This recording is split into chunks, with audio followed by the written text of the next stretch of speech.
আমার ময়না গেছে দাও ময়না আবার আমি কি চাবো ময়না।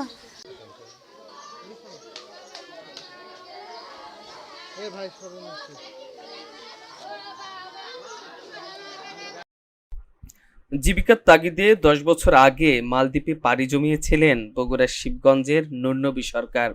কথা ছিল আগামী কোরবানির ঈদে পাকাপাকিভাবে দেশে ফিরবেন তিনি। কে জানতো সেই ফেরা হবে লাশ হয়ে। গত বৃহস্পতিবার মালদ্বীপে এক ভয়াবহ অগ্নিকাণ্ডে প্রাণ হারিয়েছেন তিনি।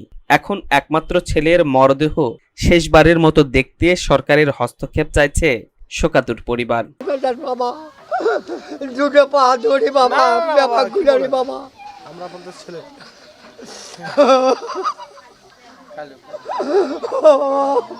উনি কথা বলতে পারবেন আর একজন একটু আসুন কথা বলতে পারবেন না, মানে লাস্টে আসার দাবি সম্ভব। লাস্ট নিহত নুরনবী সরকার পরিবারের 3 বোনের একমাত্র ভাই। 10 বছর আগে মালদ্বীপে যাওয়ার পর একবারও দেশে ফেরেননি তিনি। স্বজনরা জানান, গত বৃহস্পতিবার দিবাগত রাতে মালদ্বীপের দিঘুরা আইল্যান্ডে শ্রমিক কোয়ার্টারে সেহরির রান্না করার সময় গ্যাস সিলিন্ডার বিস্ফোরণে অগ্নিকাণ্ড ঘটে। এতে নুরনবী সহ বাংলাদেশের 5 শ্রমিক নিহত হন।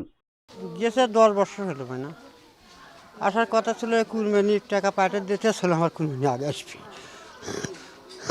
আমার আসলে না। আমি শুনছি যে ওটা সাইলেন্সার বলে মনে করেন যে ওই যে ঢিল হয়ে আসলে নাকি তাকে গোটা ঘর মনে করেন ওখানকার সাইলেন্সার বলে বড় বড় তা সেগুলো মনে করেন ঢিল হয়ে আসলে তার গ্যাস যায়, সারা ঘর গ্যাস হয়ে গেছে। যে ম্যাচের ঠোকা দিয়েছে ওই সারা ঘর একবারে আগুন হয়ে গেছে। তখন মনে করো আর এই 7 জনের মধ্যে একটাও বাড়াতে পারেনি, 5 জন মারা গেছে আর 2 জন মেডিকেল আছে। এই ফোনটি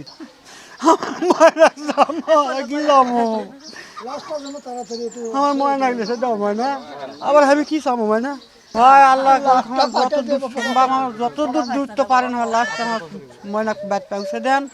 আমার কোনো কিচ্ছুর দরকার নেই, আমার দরকার নেই, আমার টাকা পয়সার অভাব নাই, জমি জমার অভাব নাই, আমার কোনো কিচ্ছুরই দরকার নেই। আমার ময়না চলে গেছে বাবা, আমি টাকা কি করবো আর পয়সা কি করবো কো। এদিকে ঘটনার পর মরদেহ দেশে আসা নিয়ে কাটছে না অনিশ্চয়তা। মালদ্বীপে বাংলাদেশ হাইকমিশনার মৃত্যুর বিষয়টি নিশ্চিত করলেও মরদেহ কবে নাগাদ পৌঁছাবে সে বিষয়ে স্পষ্ট তথ্য পায়নি পরিবার। রেমিটেন্স যোদ্ধা নুরনবীর নিথর দেহটি অন্তত একবার দেখার অপেক্ষায় এখন প্রহর গুনছে পুরো গ্রাম। ঘটনা মারা গেল এটা তো আমরা কেউ জানি না, তো আমরা একটাই দাবি আমাদের লাশটা যেন তাড়াতাড়ি আমরা পাই, এখানে নিয়ে এসে যেন তাদের বাবা মার কুল আমরা দিতে পারি, দিলে তারা আমরা আর কি উপকৃত হব। এটা কিভাবে মারা গেছে এটা আমরা কেউ বলতে পারি না, তবে শুনলাম যে গ্যাস ফর্ম হয়েছিল নাকি, এইটুকু জানা গেল। পূর্ণ খবর তো কেউ দেয় না ওখান থেকে।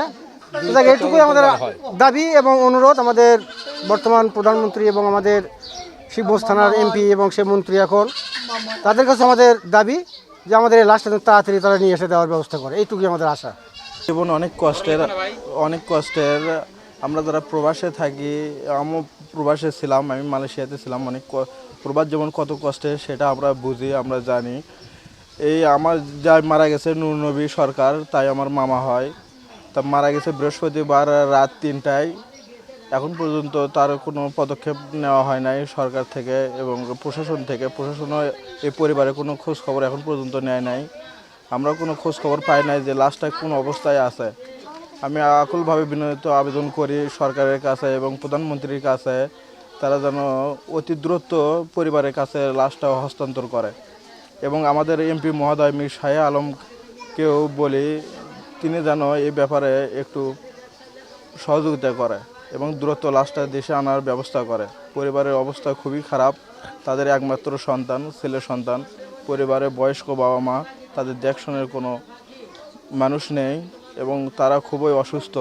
তাদেরকে দ্রুত লাশটা হস্তান্তর করলে তাদের সন্তানকে তারা বুকে পাইলে তারা শান্তি পায়। কোনো সরকারি পদক্ষেপ নেওয়া হয় নাই, কোনো আইন প্রশাসন, বাংলাদেশ হাই কমিশন, অ্যাম্বাসি কেউ আমাদের সাথে কোনো যোগাযোগ করে না এখন পর্যন্ত। শুধু প্রবাসী কল্যাণ থেকে একবার ফোন দেওয়া হয়েছিল। বাংলাদেশ হাই কমিশন, অ্যাম্বাসি আর প্রবাসী কল্যাণের একটাই অনুরোধ এবং দেশের যত আইন শৃঙ্খলা রক্ষাকারী বাহিনী আছে, সাহায্যকারী প্রবাস কল্যাণ আছে, সবার কাছে একটাই অনুরোধ, আমার মামার লাশটা যেন যত দ্রুত সম্ভব দেশে পাঠানো হয়। আমার নানা নানি খুব বয়স্ক মানুষ, খুব অসুস্থ, তারা এই খুব বেদনা কিছুতেই মেনে নিতে পারছে না। আমার দেশের এই মানুষের কাছে আর সরকারের কাছে এটাই আবেদন যে যত দ্রুত সম্ভব আমার মামার লাশটাকে যেন দেশে পাঠানো হয়। শিবগঞ্জ উপজেলা নির্বাহী কর্মকর্তা জিয়াউর রহমান জানিয়েছেন, হাইকমিশন থেকে আনুষ্ঠানিক তথ্য পেলে মরদেহ দ্রুত দেশে আনার প্রয়োজনীয় ব্যবস্থা গ্রহণ করা হবে।